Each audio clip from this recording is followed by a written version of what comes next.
Padre eterno, te damos gracias, Señor, por este día que nos has regalado. Te damos gracias por tu infinita misericordia, tu infinita bondad, Señor, mostrada a cada uno de nosotros. Señor, hoy recordamos, Señor, y estamos festejando tu encarnación, tu nacimiento, Señor, en este mundo.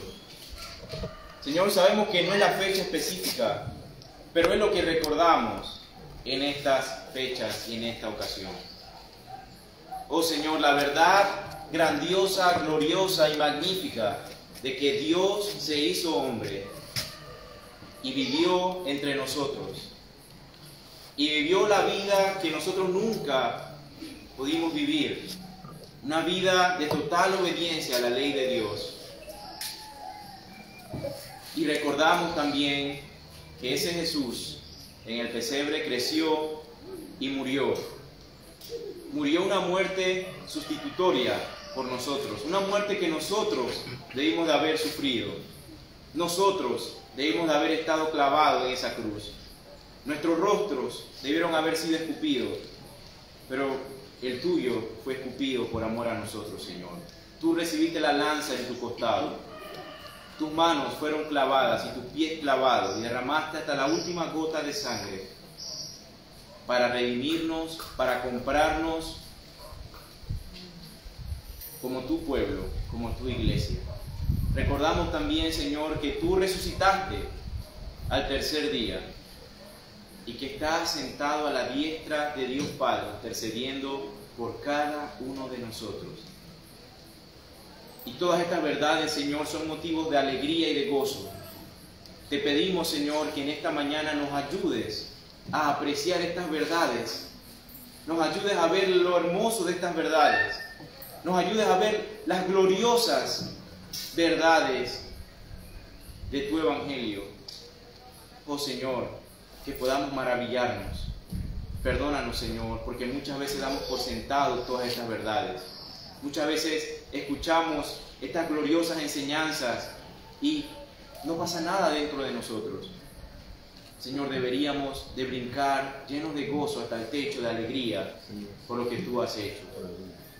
Señor, ayúdame a predicar tu santa palabra. Mis palabras solamente son vacías, Señor, si no van acompañadas por el poder de tu Espíritu Santo. Prepara los corazones de tus hijos, Señor, de mis hermanos, para que podamos recibir tu palabra con toda reverencia, solícitamente, en amor, en gozo y paz, que podamos ser confrontados, Señor. Muéstranos nuestro pecado, muéstranos, Señor, nuestra fealdad, nuestra naturaleza pecaminosa, para que podamos ver a nuestro Salvador glorioso y hermoso y más brillante que nunca en esta mañana. En el nombre de Jesús oramos y por tu amor.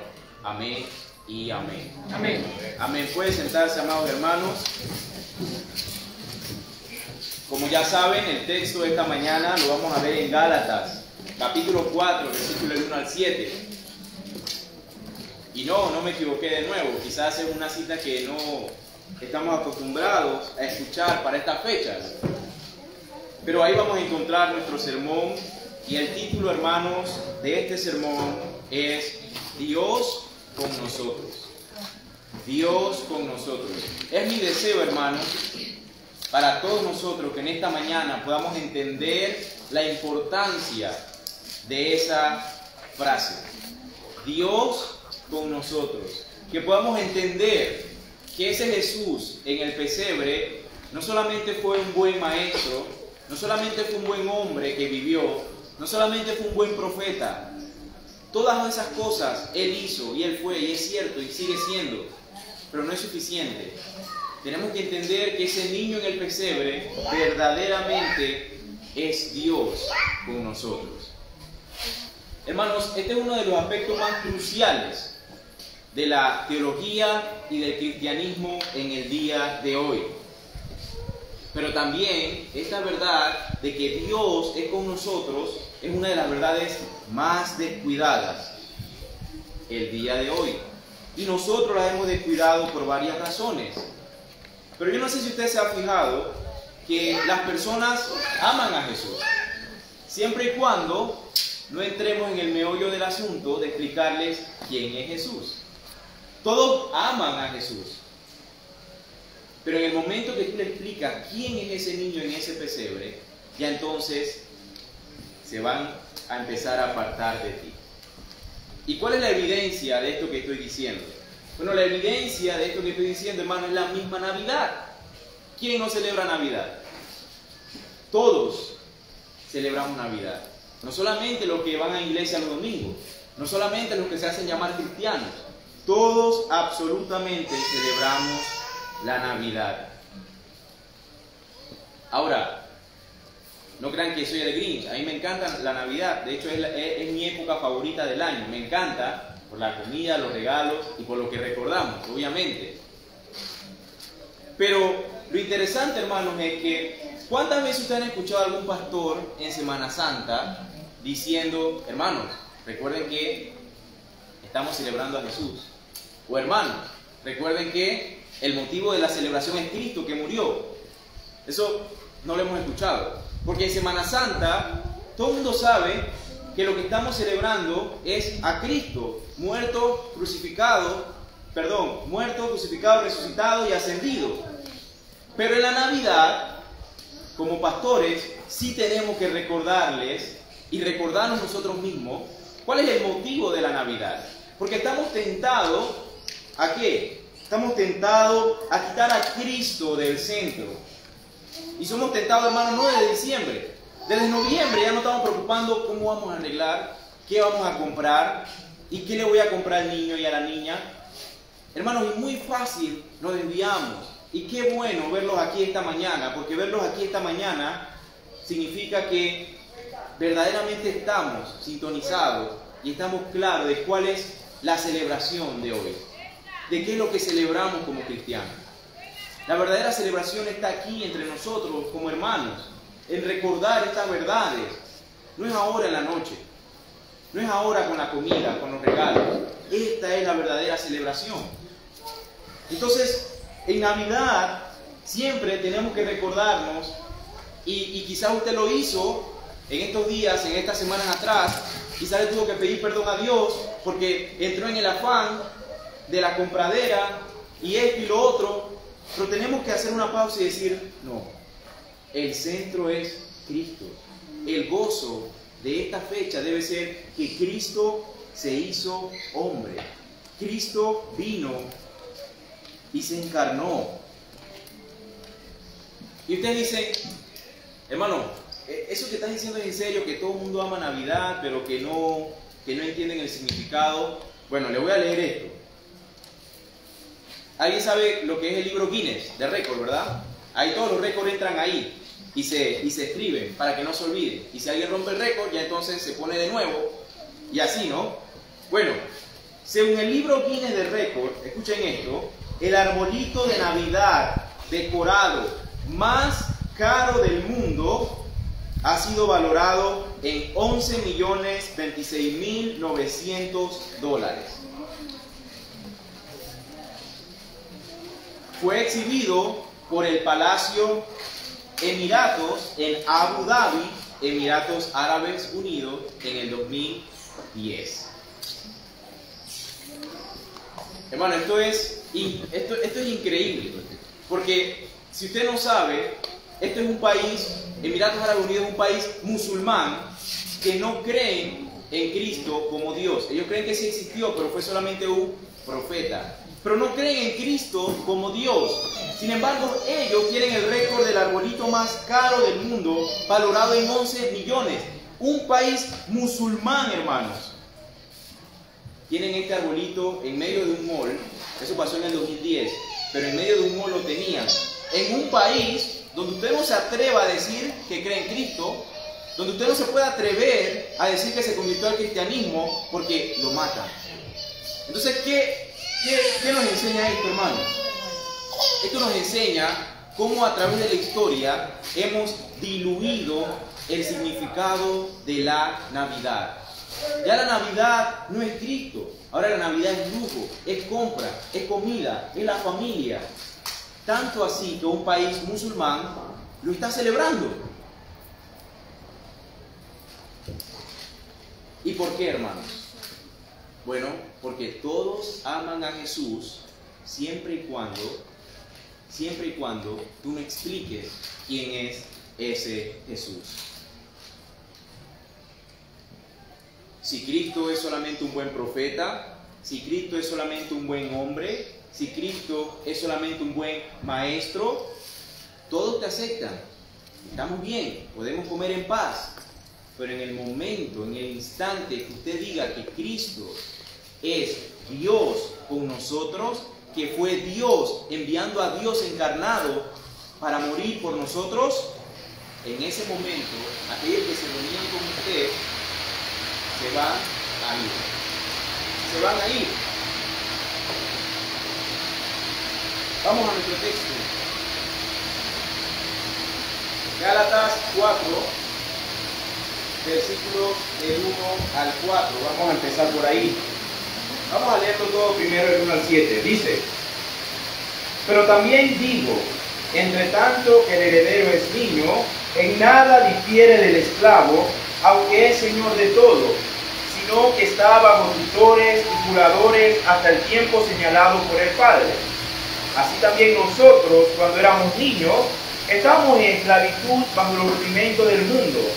Pero cuando vino el cumplimiento del tiempo, Dios envió a su Hijo nacido de mujer y nacido bajo la ley, para que redimiese a los que estaban bajo la ley, a fin de que recibiésemos la adopción de hijos. Y por cuanto sois hijos, Dios envió a vuestros corazones el espíritu de su Hijo, el cual clama Abba Padre. Así que ya no eres esclavo, sino hijo, y si hijo, también heredero de Dios por medio de Cristo. Amén. Quiero que empecemos y nos concentremos, hermanos, en el versículo 4, donde dice: pero cuando vino el cumplimiento del tiempo. Hermanos, si nosotros explicáramos este texto a esos musulmanes en Abu Dhabi, créanme que apenas terminamos, van quemando y prendiendo ese arbolito, porque van a entender el verdadero significado de lo que están celebrando, algo que ellos odian, algo que ellos no creen. Pero cuando vino el cumplimiento del tiempo, hermanos, el nacimiento de Jesús fue un nacimiento providencial. ¿Qué significa eso? Estaba estipulado para que sucediera en ese momento exacto. Dios nunca está temprano, ni tampoco Él puede estar tarde, porque Él es Dios. Él nació justo cuando tenía que nacer. Él fue enviado en el momento exacto, en el cumplimiento del tiempo, en el momento exacto que tenía que pasar, cuando todo estaba preparado. Dios envió a su Hijo al mundo. Hermanos, Dios hizo exactamente lo que quiso, cuándo lo quiso, cómo lo quiso. El nacimiento de Jesús, hermanos, no fue un error, ni tampoco fue una reacción de parte de Dios Padre. No es que en la eternidad pasada Dios vio y dijo: oye, ya que se está saliendo fuera de control, hoy vamos, te voy a enviar, vete para allá, para que nazca. ¿Se imagina un Dios así, hermano, reaccionario? No. Todo estaba completamente calculado. Es por eso que decimos que fue un nacimiento providencial en la mente de Dios.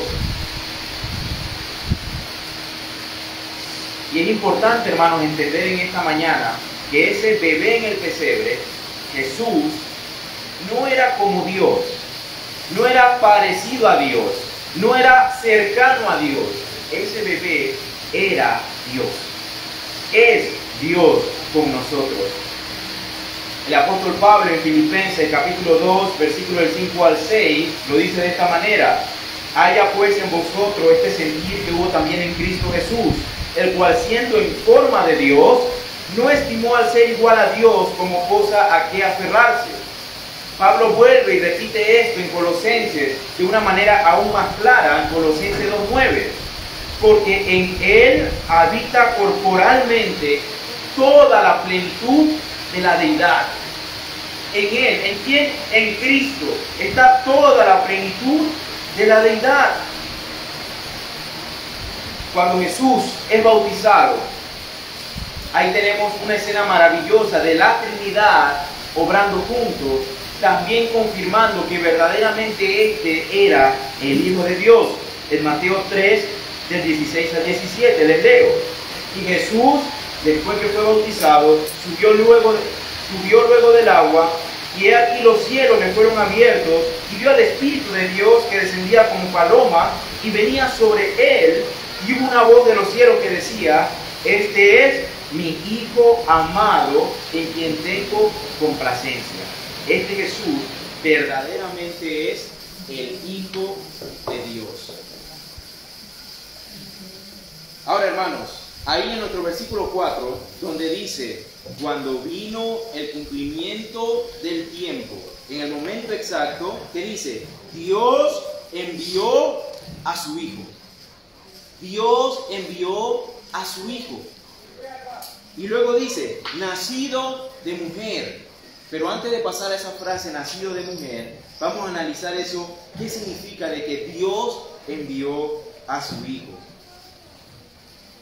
Hermanos, esta frase es muy importante porque Jesús es Hijo de Dios, no de José.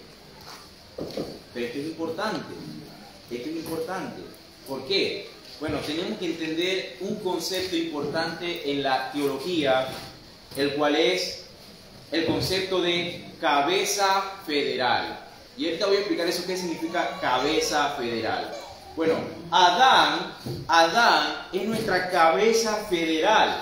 Significa que Él es nuestro representante de toda la humanidad. ¿Qué quiere decir eso?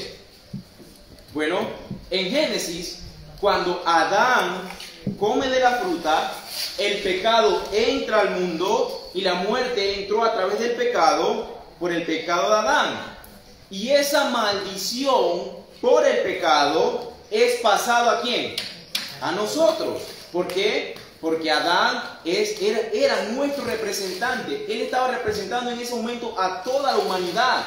Por lo tanto, esa maldición pasa también a nosotros, quienes nacemos ordinariamente de hombre y mujer.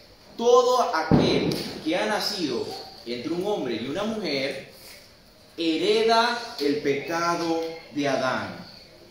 En otras palabras, hermanos, todos nacemos en pecado y somos formados en iniquidad. Todos, hermanos. ¿Cómo así, hermano? ¿Hasta los bebés? Sí, hermano. ¿Hasta Grace y Lois? Sí, hermano. ¿No está viendo cómo se portan mal?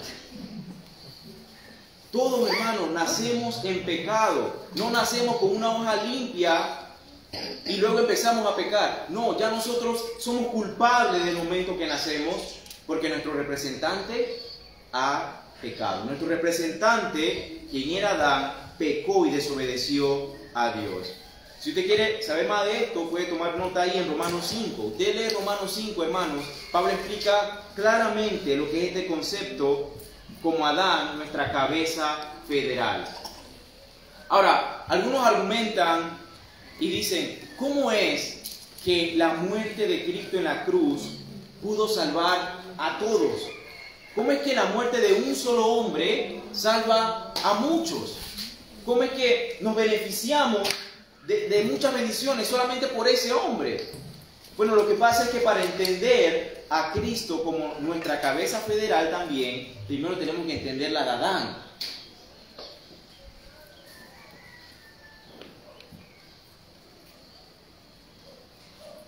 Si hoy en día Adán estuviera, hermanos, aquí, y él decide desobedecer a Dios, en otras palabras, le está declarando la guerra a Dios, todos estaríamos con él. Nos mete a todos en el barco. También significaría que nosotros también estuviéramos en guerra. Es como cuando los presidentes se declaran guerra entre países.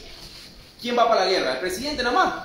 No, va todo el país. ¿Por qué? Porque el presidente representa a toda la nación. Lo mismo ocurre con Adán cuando desobedeció y pecó.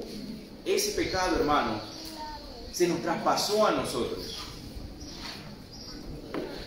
Entonces, hermanos, lo que estamos diciendo aquí es importante es importante no solo por lo que se afirma, que es que Dios envió a su Hijo. ¿Cuál es la afirmación? Jesús es Hijo de Dios y no de los hombres. Esa es la afirmación, ¿verdad? Jesús es Hijo de Dios y la negación es que si es Hijo de Dios, entonces no es Hijo de los hombres. Y entonces, ¿qué significa eso? Bueno, que Jesús, a diferencia de usted y yo, Él no nació con esa herencia del pecado. Él no nació bajo esa maldición del pecado en la cual usted y yo sí nacemos. ¿Está entendiendo eso?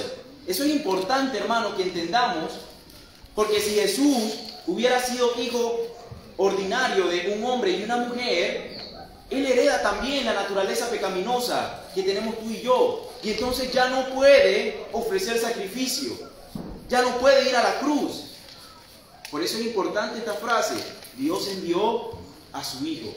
Jesús es Hijo de Dios, por lo tanto no es hijo de los hombres. ¿Ya? ¿Están siguiendo, verdad?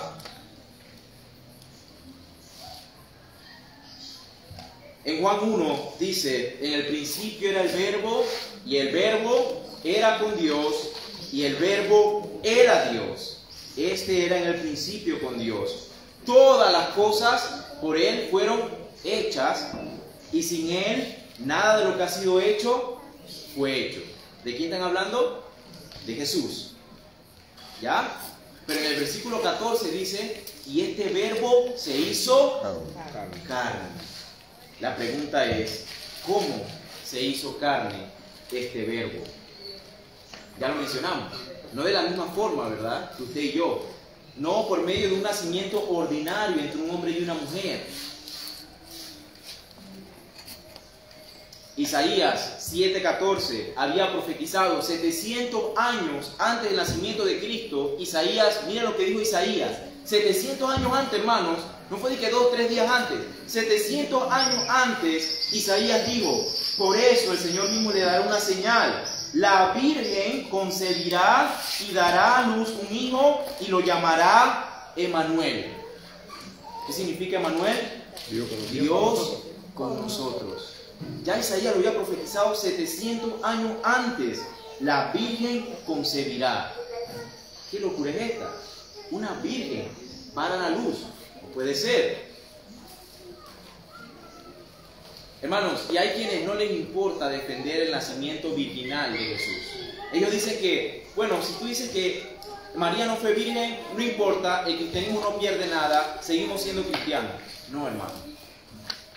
Si decimos que Jesús nació de una manera ordinaria, ya entonces toda nuestra teología se cae. No puede ser.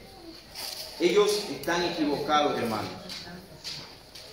Él no pudo haber nacido de la misma manera. ¿Por qué? Porque entonces heredaría la culpa de Adán. Pero el Hijo de Dios no heredó la culpa de Adán. Él nació de una virgen. Entonces, ¿ahora qué tenemos? Tenemos a Jesús, Hijo de Dios, es decir, Él es verdaderamente divino, Él es verdaderamente Dios, pero luego nuestro texto nos dice, nacido de mujer. Pero ahora tenemos que nació de una virgen, nació de una mujer, y Él también es verdaderamente hombre. Esto es lo que se conoce como la doble naturaleza de Cristo. Y esto es muy importante, hermano. Porque ahora tenemos a Cristo, que es Dios, pero que al mismo tiempo es hombre. Y esto no solamente es porque sí, ahora vamos a ver el por qué era necesario que tuviera la doble naturaleza de Dios y hombre. Entonces, Él es verdaderamente hombre, porque nació de una mujer, pero verdaderamente Dios, porque es Hijo de Dios. Tiene toda la divinidad con Él. Y el ángel vino y anunció, y sucedió tal cual como el ángel había dicho, que Jesús nació de una virgen. Ese fue el texto que leyó el pastor en la mañana. Bueno, usted sabe algo. A veces hablamos de los nacimientos de los bebés como un milagro, ¿verdad? ¡Ay, qué milagro! Pero lo cierto es que no tiene nada de milagroso. No hay nada más natural y ordinario que el nacimiento de un bebé. Es tan natural que los doctores te dicen cuándo van a nacer, ¿sí o no? Te lo predicen, ¿ya? Tu bebé va a nacer el 7 de agosto. Y es tan natural y ordinario que si se adelanta el parto o se atrasa el parto, ¿qué decimos? Ah, mira, el bebé se adelantó. No decimos el doctor se equivocó, sino el bebé se adelantó o el bebé se atrasó. Porque es algo tan natural y ordinario que lo pueden predecir muy precisamente. Y de hecho, pensándolo bien, hermanos, debemos tener cuidado hasta decir que cada nacimiento es un milagro, porque en cierta forma le estamos robando la gloria a Dios. El nacimiento de Jesús sí fue un verdadero milagro, hermano. Porque no vemos y no hemos visto más nunca que una virgen conciba y dé a luz. Eso sí es un verdadero milagro. Ahora, ¿cuál es el verdadero problema de todo este asunto, hermanos? ¿Cuál es el tema? ¿Por qué es que Dios se tuvo que hacer carne y venir a este mundo? ¿Por qué es que tuvo que nacer? Bueno, vamos a nuestro versículo 4 en Gálatas. Dios, cuando vino el cumplimiento del tiempo, en el momento preciso, Dios envió a su Hijo, totalmente divino, nacido de mujer, nació de una virgen, ¿verdad? Como lo profetizó Isaías. Porque si no hubiera sido así, Dios le mintió a Isaías, le mintió a ti y le mintió a mí. Pero no era necesario que la profecía se cumpliese. Entonces, nació de una mujer, ¿y qué dice? Y nacido bajo la ley, para que redimiese a los que estaban bajo la ley. Hermano, Cristo nació bajo la ley y eso era necesario. Ahorita vamos a ver por qué. En Génesis 3, ¿cuántos recordarán Génesis 3? La serpiente engaña a la mujer, ella come, luego ella le pasa el fruto ¿a quién? Al hombre, él come y entonces viene la caída de la humanidad. Dios da una orden y el hombre desobedece. Y luego, subsecuentemente, tenemos la maldición de Dios también en ese orden. No sé si se han puesto a ver eso. Él primero da el juicio a la serpiente, luego a la mujer y después al hombre, a Adán. Vamos a ver el versículo 15 de Génesis 3, pero voy a empezar en el versículo 14. Dios el Señor dijo entonces a la serpiente: por causa de lo que has hecho, maldita serás entre todos los animales, tanto domésticos como salvajes. Te arrastrarás sobre tu vientre y comerás polvo todos los días de tu vida. Versículo 15: pondré enemistad entre tú y la mujer, y entre tu simiente y la de ella. Su simiente te aplastará la cabeza, pero tú le herirás el talón. Hermanos, el pecado entró al mundo, luego el juicio entró por el pecado, y el juicio empieza con la serpiente, pero luego va a la mujer y le dice: tu simiente, va a venir de ti alguien, tu simiente le va a pisar la cabeza, pero ella te va a herir en el calcañar o en el talón. Pero, hermano, es cierta, en este texto no nos dice cuándo va a venir esta simiente. No nos dice cuándo va a venir. Versículo 4 de Gálatas: pero cuando vino el cumplimiento del tiempo. ¿Ahí que vino? La simiente prometida de Génesis 3. Ahora lo estamos viendo, ahora es que están haciendo. Pero cuando vino el cumplimiento del tiempo, la simiente prometida vino, Dios envió a su Hijo. Era necesario que esa simiente vendría de una mujer. Como dice, nacido de mujer.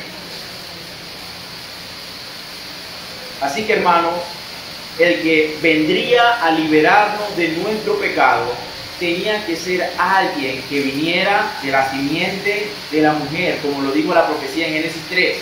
Tu simiente le aplastará la cabeza. Y luego Gálatas dice, Dios envió a su Hijo nacido de mujer, pero de alguna forma Él no podía heredar el pecado que tú y yo heredamos de Adán. Por lo tanto, la Virgen concibió. Él no nació con ese problema que tú y yo nacemos, hermanos. Es por eso que, versículo 4, cuando vino el cumplimiento del tiempo, Dios envió a su Hijo nacido de mujer. Nuevamente, hermanos, esto es significativo y esto es importante.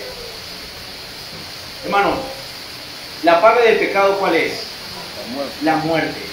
Muerte es lo que tú y yo debemos. Esa es la paga, hermanos. Esa es nuestra deuda con Dios. La muerte, nuestras vidas. Si Jesús hubiera nacido de la misma forma que usted y yo, entonces Él ha heredado esa naturaleza corrupta del pecado. Y Él tiene pecado en sí mismo. Entonces Jesús tendría una deuda Él mismo por pagar y ya no podría pagar la deuda de nadie más. Versículo 4 de Gálatas.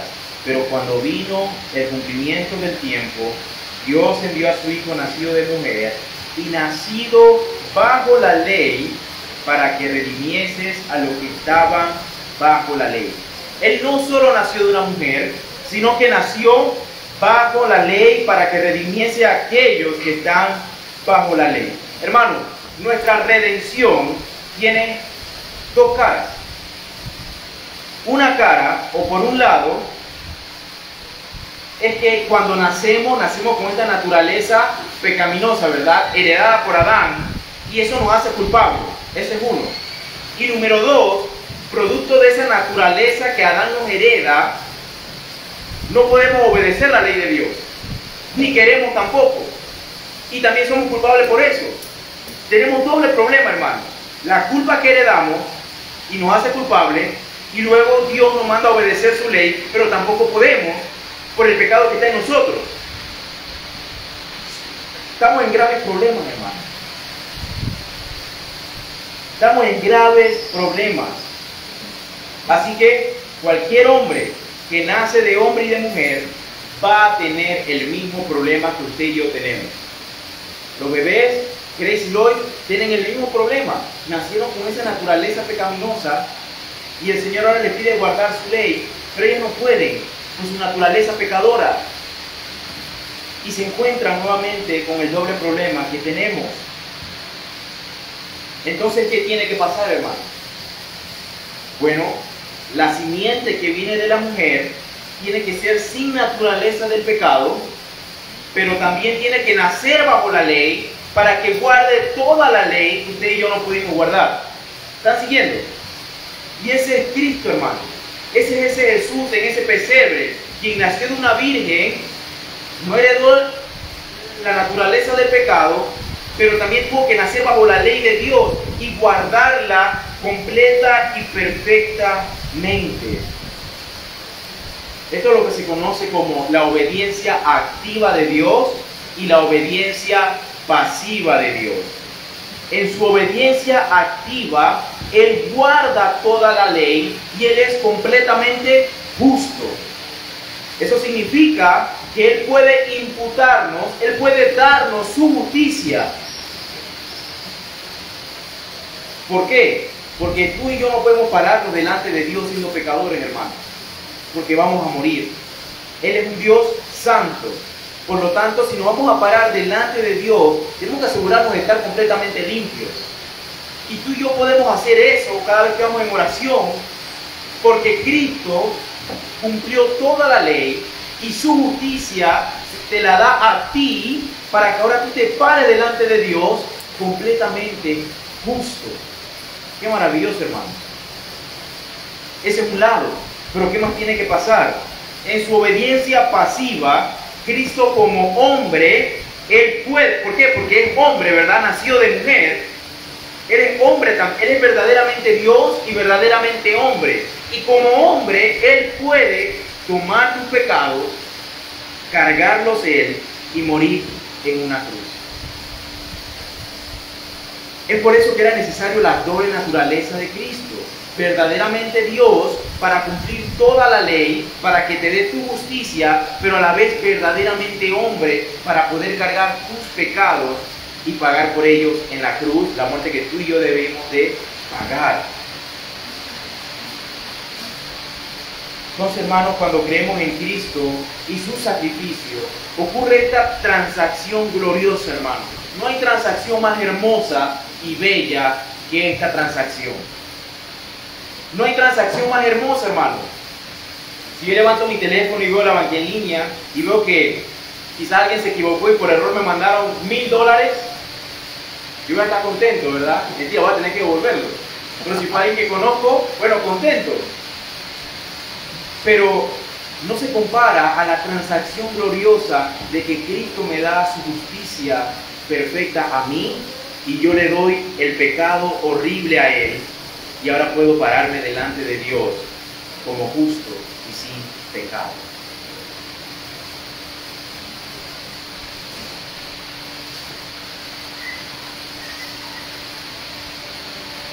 Así que la muerte de Cristo, hermanos, en esa cruz es una muerte sustitutoria.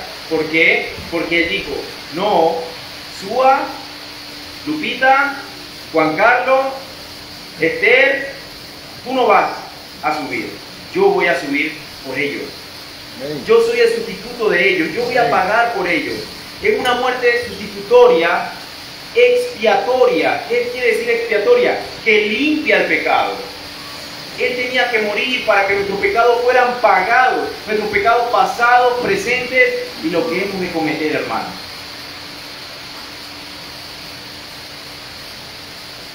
Él en esa cruz satisfizo totalmente la ira de Dios.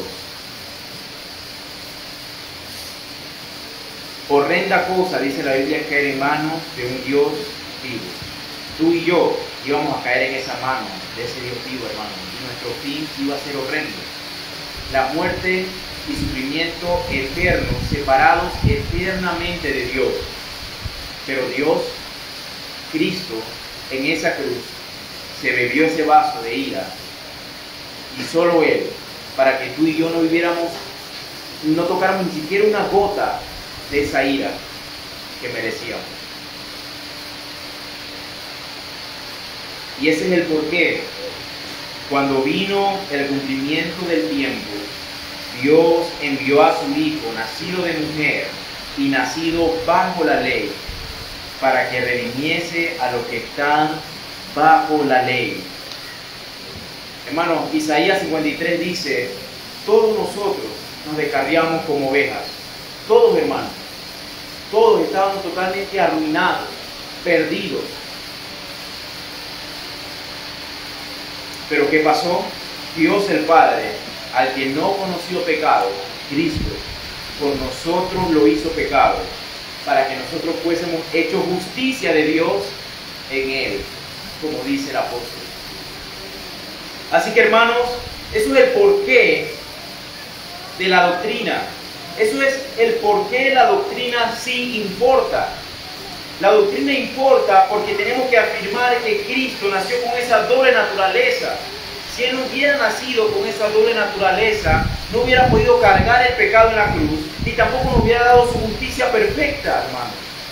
Es por eso que tenemos que procurar cada día ahondar en estas verdades, estudiar y escudriñar estas verdades, porque solo con estas verdades, hermanos, nuestros corazones cansados, tribulados, va a encontrar paz y alivio y gozo.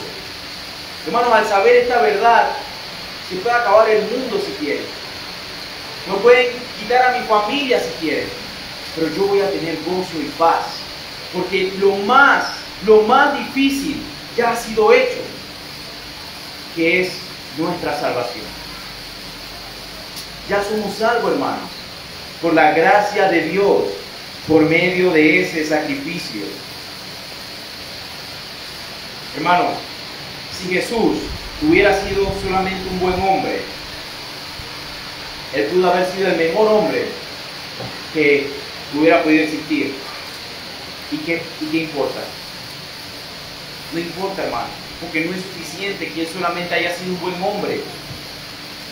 Jesús pudo haber sido el mejor maestro y solamente maestro. Y qué bueno por los maestros, por los buenos maestros que tenemos. Pero, ¿qué me puede enseñar un buen maestro para quitarme el pecado? ¿Qué me puede enseñar un buen maestro para redimirme, para comprarme? ¿Qué me puede dar un buen maestro para darme justicia? ¿Qué me puede enseñar? Hermanos, si Jesús fue un buen hombre, un buen maestro y además solamente un buen profeta, es decir, no fue Dios, solamente un buen hombre, un buen maestro y un buen profeta, ¿qué puede hacer o qué puede decirme un buen profeta a mí? Aparte de decirme lo descarriado que estoy y el futuro que me espera, que es sufrimiento eterno, porque no puedo obedecer la ley de Dios, porque ya tengo una deuda por la cual yo no puedo pagar y lo que me espera solamente es el infierno. Gracias, te agradezco, me lo recordaste, qué bien, pero ¿qué puedes hacer para salvarme? No es suficiente decir que Jesús fue solamente un buen hombre, un buen maestro y un buen profeta. Era necesario que Él fuera verdaderamente Dios. Amén. Un Dios, alguien que no heredó la naturaleza pecaminosa, pero que al mismo tiempo es hombre. Él sí me puede dar salvación, Él sí me puede dar justicia, Él sí puede pagar por mis pecados.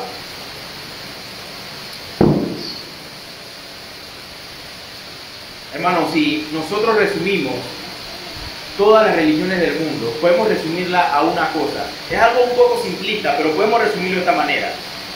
Tú tienes que tener una experiencia religiosa y después de esa experiencia religiosa tienes que tratar de hacer más bien que mal y cuando mueras esperar lo mejor. Y eso es todo. Se puede resumir el hinduismo, el hinduismo, los Buda, todas estas religiones, testigos de Jehová, mormones, todo esto, hermanos, y al final le van a decir, bueno, tú tienes que tener una experiencia religiosa y después de eso tienes que tratar de hacer mucho bien y cuando mueras, bueno, espera lo mejor. Pero hay dos problemas y sabemos que hay dos problemas con esa teoría. Número uno, no somos buenos. Yo no puedo hacer algo bueno, no puedo, porque yo no soy bueno, yo nací con una naturaleza pecaminosa. Y número dos, ¿qué pasa con mi pecado después de ese encuentro religioso que yo tuve? ¿Qué pasa? Porque yo no empecé con una hoja en blanco, hermano. Yo vine a este mundo ya con una deuda, con algo que pagar, ya siendo culpable. Si Jesús es solo un buen hombre y un buen maestro y un buen profeta, sus enseñanzas no son suficientes, hermano. Nada de eso es suficiente. Lo único que funciona y es suficiente es cuando vino el cumplimiento del tiempo, Dios envió a su Hijo, por tanto escapó de la culpa de Adán, es hijo de Dios, y tiene el poder de obedecer la ley. ¿Por qué? Porque es nacido de mujer, por lo tanto representa a los suyos, representa a la humanidad. Él es el segundo Adán, como Pablo dice. Él es ahora también nuestra cabeza federal. Él es nuestro representante. Si creemos en Él, así como Adán nos hundió en el pecado, bueno, si creemos en Él, Él nos representa, por lo tanto su justicia nos la da a nosotros para que redimiese a los que estaban bajo la ley. Amén. Todo esto es bueno, ¿verdad? Amén. Wow, todo esto es glorioso. Pero hay más. Versículo 5. A fin de que recibiésemos la adopción de hijos. Hermanos, si solamente fuera a escapar del infierno, ya eso fuera suficiente. Pero además, Él vino al pesebre para que podamos recibir adopción y ser llamados hijos también. Hermano, es que con Cristo las bendiciones sobreabundan, hermano. Las bendiciones no acaban. No solamente nos salvó de la ira de Dios, sino que ahora también Él hizo esto, Él vino al mundo y estuvo en ese pesebre para que recibiésemos adopción. Cristo, el Hijo eterno de Dios, aquel que es Dios, se vistió de humanidad, se vistió de esta carne para pagar por nuestros pecados, y no solo escapar del infierno, sino también para que podamos ser adoptados y ser llamados hijos de Dios. Así que este Jesús, hermanos, no es solo un bebé en el pesebre. El bebé está en el pesebre porque todos somos culpables y merecemos la muerte. Esa es la razón por la cual ese bebé está en ese pesebre. La razón es porque todos somos culpables y merecemos la muerte. Ese bebé está en ese pesebre por un propósito eterno. Está en el pesebre porque solo es a través de ese bebé en el pesebre, quien creció, vivió y murió y resucitó, que nosotros tenemos salvación y vida eterna, hermanos. Solo es a través de Cristo que usted y yo, hermanos, podemos ser llamados hoy hijos de Dios. Decía un autor, el Hijo de Dios se hizo hombre para que los hijos de los hombres puedan ser llamados hijos de Dios. Amén. Hermanos, y hay muchas personas que les gusta la Navidad porque les recuerda que todos somos hijos de Dios.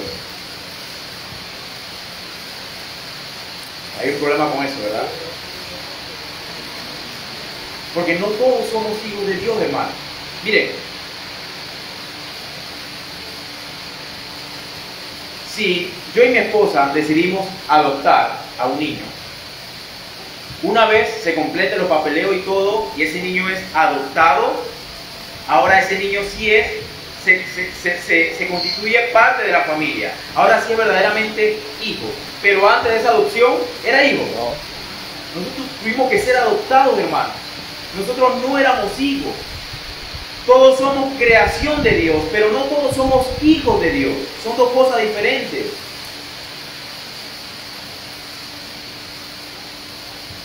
Romanos 5:10. Porque si siendo enemigos fuimos reconciliados con Dios por la muerte de su Hijo, mucho más, estando reconciliados, seremos salvos por sus vidas. Entonces, no solamente es que no eres hijo, si no crees, aún peor, eres enemigo de Dios. Hermanos, y suena feo, pero la realidad es más fea de lo que suena, hermano. ¿Y sabe qué es ser enemigo de Dios Todopoderoso, Creador, que va a venir a juzgar a vivos y a muertos, y que tu alma está en sus manos? Entonces, hermanos, tenemos familiares, tenemos amigos, tenemos hijos y parejas que son enemigos de Dios y por lo tanto merecen la ira de Dios. Esa es la verdad. Y la verdad suena fea y dura, pero es por medio de esa frialdad y de esa dureza que podemos ver la belleza de nuestra adopción en Cristo. Porque yo era parte de la familia, decía J.C. Riley, solamente hay dos familias en el mundo, la familia del diablo y la familia de Dios. Nosotros somos de la familia del diablo, hermanos, pero hemos sido adoptados y ahora formamos parte de la familia de Dios y podemos ser llamados hijos. Jesús es Dios con nosotros para que tú y yo podamos ser llamados hijos de Dios. Versículos 6-7 dice, y por cuanto sois hijos, Dios envió a vuestros corazones el Espíritu de su Hijo, el cual clama, Abba Padre. Hermanos, aquí tenemos la Trinidad obrando en estos versículos asombrosamente. Versículo 4, pero cuando vino el cumplimiento del tiempo, Dios Padre envió a su Hijo. Ya tenemos al Padre y al Hijo. Y ahora cuando somos hijos, Dios envía el Espíritu a nuestros corazones. Dios Padre y Espíritu Santo. Ahí está la Trinidad. Tres personas, una sola esencia. Versículo 7. Así que ya no eres esclavo, sino hijo. Y si hijo, también heredero de Dios por medio de Cristo. Ya no eres esclavo, hermano. ¿Esclavo de qué? Esclavo del pecado. ¿A cuántas personas tú conoces que quieren dejar de tomar, quieren dejar de fumar, quieren dejar las apuestas, la chinga, quieren dejar la infidelidad, las drogas, y lo intentan y no pueden, y vuelven y caen? Porque son esclavos, hermano. Bíblicamente no van a poder. Necesitan la obra milagrosa de Cristo en los corazones de ellos, cambiar ese corazón de piedra a un corazón de carne. ¿Por qué? Porque ellos no pueden. En su naturaleza pecaminosa está el quebrantar la ley de Dios día tras día. Y podrán dejar uno o dos pecados, pero seguirán pecando de otra forma. Y son esclavos y no se dan cuenta. Y ellos dicen, estoy viviendo mi mejor vida aquí y ahora.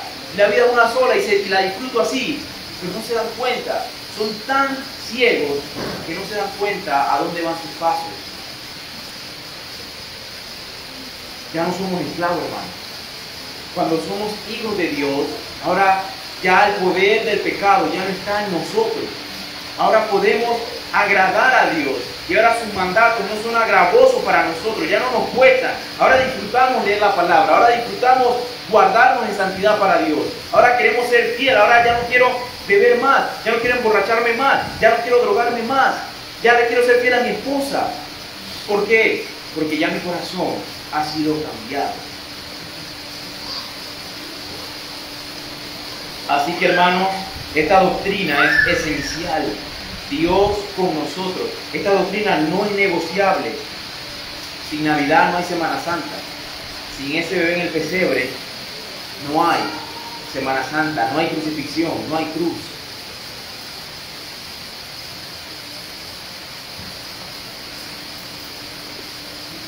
Entonces, hermanos, la adopción es algo importante y es parte del orden de la salvación. Cuando el Señor nos salva, hay un orden. Y de eso vamos a predicar más adelante. ¿Cómo es que el Señor nos salva? ¿Qué pasa primero?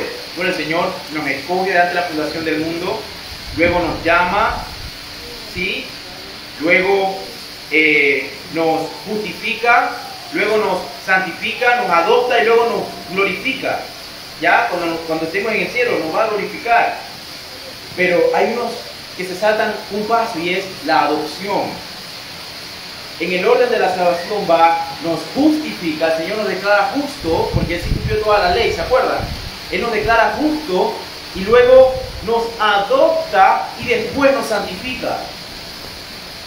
Hermanos, vamos a leer el capítulo 12 de nuestra confesión de fe. Quiero que busquen la confesión de fe ahí, ya para culminar.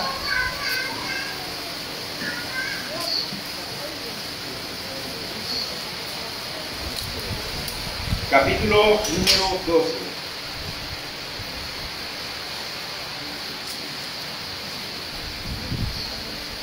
¿Qué dice nuestra confesión de la adopción? A todos aquellos que son justificados, Dios se dignó en su único Hijo Jesucristo y por amor de éste, hacerles partícipes de la gracia de la adopción, por la cual son incluidos en el número de los hijos de Dios, y gozan de sus libertades y privilegios.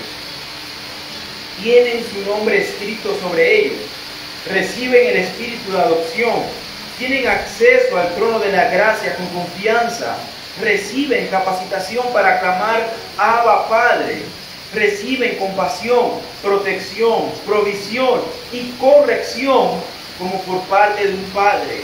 Nunca son desechados, sino que son sellados para el día de la redención y heredan las promesas como herederos de la salvación eterna. Amén. Esto es lo que implica, hermanos, ser adoptados en la familia celestial. Y quiero terminar, hermanos, con estas palabras de reflexión para cada uno de nosotros, para que nos la llevemos a nuestros hogares y meditemos en ella hoy. ¿Qué piensas tú de Cristo? ¿Qué piensas? ¿Crees tú que verdaderamente es Dios con nosotros? ¿Has puesto tu fe y tu confianza solamente en su sacrificio para salvación? ¿Eres tú un enemigo de Dios o has sido apartado y adoptado para formar parte de la familia de Dios? Evalúa estas preguntas, hermano. Evalúa estas preguntas. Y como mi esposa compartió un mensaje de un autor, Riley, en las redes, que decía, medita bien hoy, quizás esta sea tu última Navidad, no sabemos, medita y háblate a ti mismo a ver si verdaderamente conoces a Cristo, si verdaderamente formas parte de la familia de Dios o eres un enemigo de Él. No sabemos, hermano, esta puede ser la última Navidad de todos, si Dios quiere. Meditemos en eso, hermano. Oremos. Amantísimo Dios, Padre eterno, te damos gracias, Señor, por enviar a tu único Hijo a este mundo. Gracias, Señor, porque en esta fecha recordamos esa gloriosa verdad de ese Jesús en ese pesebre. Ese Jesús estuvo en ese pesebre porque estábamos condenados, Señor, eternamente. Porque éramos enemigos tuyos, Señor. Porque teníamos una deuda por la cual no podíamos pagar. Oh, gracias, Señor, por enviar a tu Hijo a morir en la cruz del Calvario por nuestros pecados. Señor, no entendemos por qué ni cómo. No entendemos, Señor, cómo nos has amado tanto cuando merecíamos, Señor, tu ira. Señor, ayúdanos a honrar ese sacrificio con nuestras vidas.